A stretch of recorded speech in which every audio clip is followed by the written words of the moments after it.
अच्छा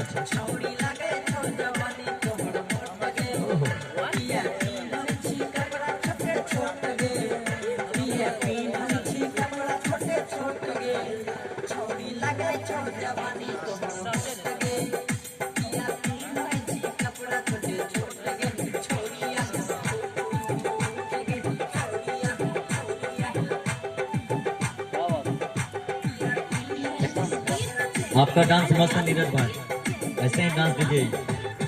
क्या बात है, ओहो गजब।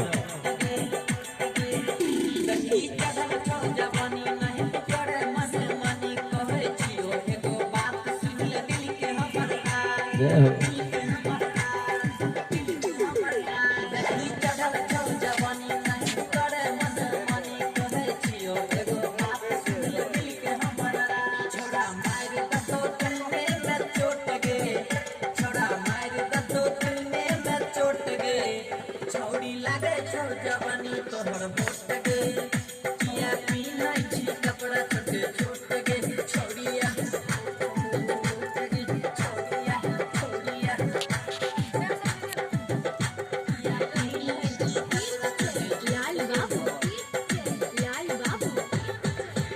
छोटका बाबू,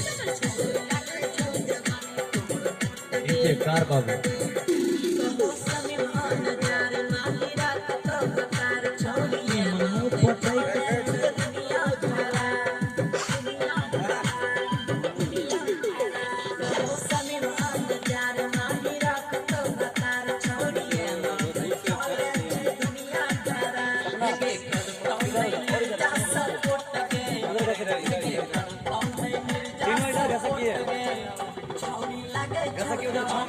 में कोई मत नहीं।